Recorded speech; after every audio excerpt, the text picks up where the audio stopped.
कुंभ राशी 2026ची आनंदाची पहाट. सर्वप्रथम येणाऱ्या नवीन वर्षात 2026साठी तुम्हाला, तुमच्या परिवाराला सर्वांना खूप खूप शुभेच्छा. आजच्या व्हिडिओमध्ये आम्ही जानेवारी महिन्यासाठी कुंभ राशीबद्दल बोलणार आहोत, जो नवीन वर्षाचा पहिला महिना आहे.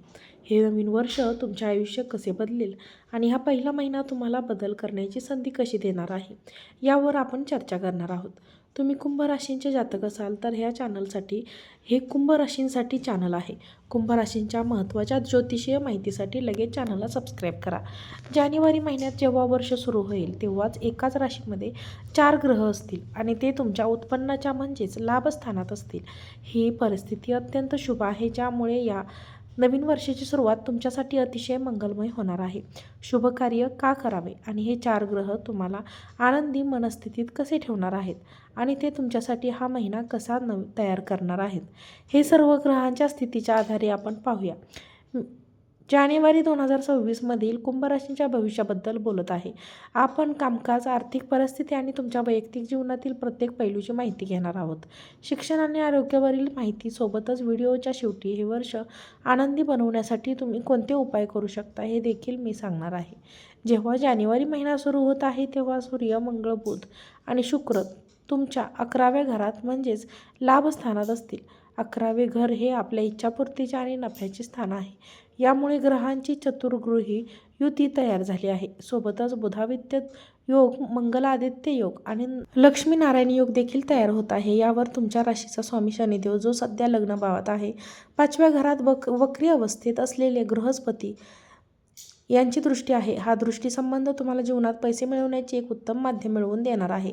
करिअरच्या दृष्टिकोनातून हा महिना खूप चांगला असेल. तुमच्या 10व्या घराचा म्हणजेच कर्मस्थानाचा स्वामी मंगळदेव 11व्या घरात बसले आहेत. तसेच भाग्याचा स्वामी शुक्र आणि सप्तमेश म्हणजे सप्तम भावात स्वामी सूर्य देखील 11व्या घरात आहे. 11व्या घरात दशमेश असणे जीवनात उत्कृष्ट परिस्थिती निर्माण करते. हे तुम्हाला तुमच्या वरिष्ठ अधिकाऱ्यांशी संबंध सुधारण्याची उत्तम संधी देईल. त्यांच्याशी तुमचा समन्वय वाढेल आणि संवाद सुधारेल. नोकरीमध्ये तुमची स्थिती मजबूत होईल आणि तुम्हाला योग्य लाभ मिळतील. 16 जानेवारीला मंगळदेव 12व्या घरात म्हणजे मकर राशी प्रवेश करतील, जिथे ते उच्च होतात. ज्यांना करिअरसाठी परदेशात जायचं आहे त्यांच्यासाठी ही सुवर्ण संधी असेल.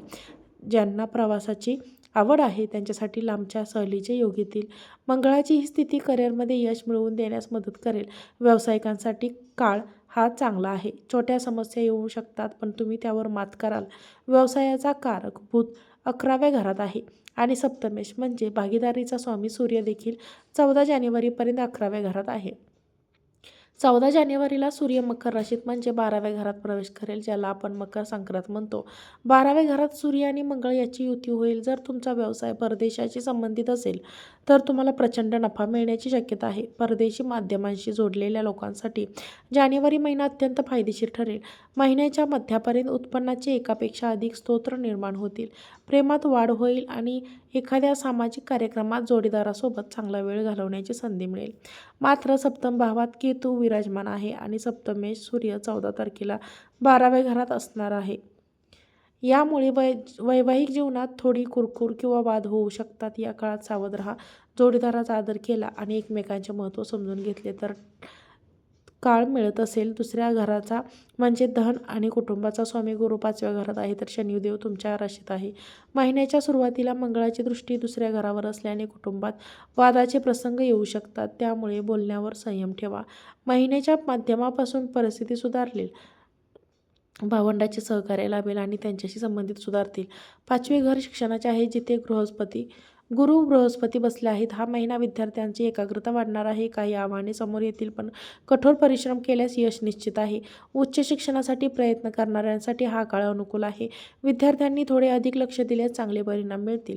आरोग्याच्या बाबतीत तुम्ही सामान्यपणे सुस्थितीत असाल पण 5व्या घरातील गुरुमुळे पोटाच्या तक्रारी उद्भवू शकतात. अपचन, बद्धकोष्ठता किंवा ॲसिडिटीचा त्रास होऊ शकतो. तसेच 4 ग्रहांची दृष्टी 5व्या घराकडे असल्याने खाण्यापिण्याच्या सवयींवर नियंत्रण ठेवणे आवश्यक आहे. शिस्तबद्ध जीवनशैली अवलंबल्यास आरोग्य सुधारेल. महत्त्वाचे उपाय: वर्षाच्या सुरुवातीपासूनच दररोज शनी चालीसा पठण करा. यामुळे 7.7चा प्रभाव कमी होईल आणि तुमची रास मजबूत होईल. शनी मंत्राचा जपही लाभदायक ठरेल. आर्थिक प्रगतीसाठी महालक्ष्मीच्या बीज मंत्राचा जप करा. या 2 उपायांमुळे जीवनात तुम्हाला सकारात्मक बदल दिसून येतील. आजचा व्हिडिओ आवडला असेल तर व्हिडिओला लाईक करा. चॅनलवरती नवीन असाल तर चॅनलला सबस्क्राईब करा आणि हा व्हिडिओ जास्तीत जास्त लोकांना शेअर करा. आजचा व्हिडिओ पाहिल्याबद्दल तुम्हा सर्वांचे मनापासून खूप खूप धन्यवाद. श्री स्वामी समर्थ. जय जय स्वामी समर्थ.